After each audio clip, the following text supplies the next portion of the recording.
Hi, guys. Today, let's talk about artwork. So, whether you put out a full length project or whether you put out a single, you need to have great artwork.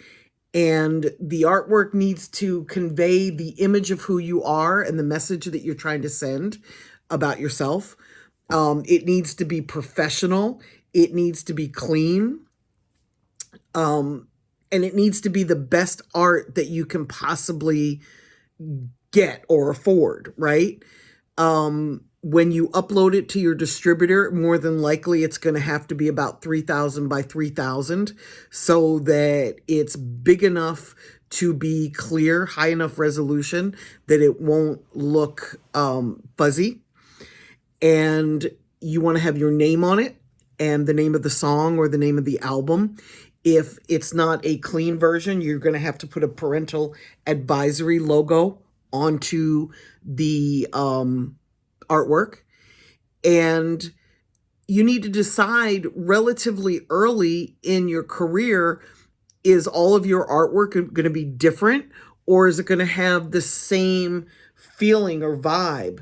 And the best example I can give you is Russ. Like, all of Russ's artwork was it was a smaller square with the actual artwork, and then it was sitting within a background that was a solid color. So as you put all of them next to each other, you could tell that it was Russ without even knowing that it was Russ. It just sort of fit a pattern.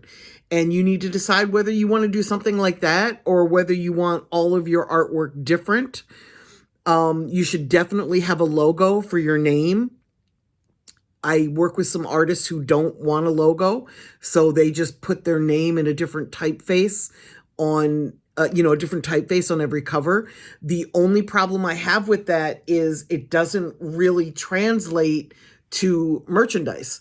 If you've got a logo, you can sell merch, you can sell t-shirts that have your logo on it. And I'm wearing a Pigface shirt right now.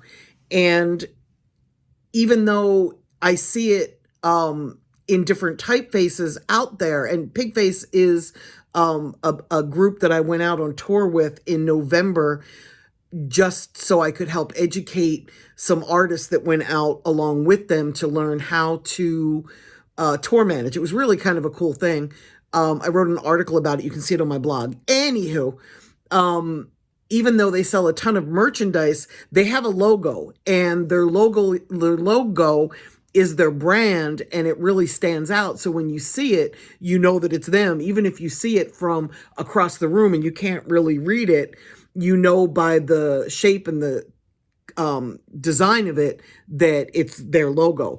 And I just think that everybody needs to have a logo. But again, I work with some artists that don't really want a logo, and they just use different typefaces to put their name.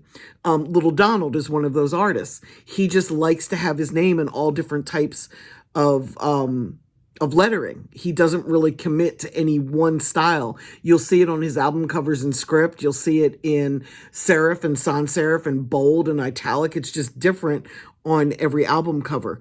I'm a big fan of having a logo and keeping it uniform.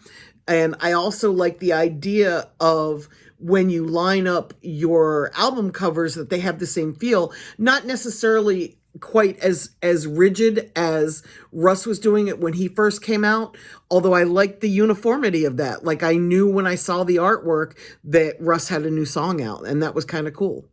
So just make sure that your artwork is clean. It has everything on there that's necessary. If you have a company that is investing in you, or if you're signed to a label, their logo needs to be on it.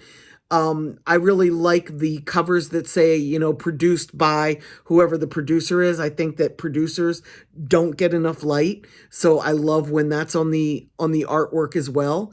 And I guess that's about it. That's really all I had to say about artwork. Just get you some great artwork. Okay, guys, bye.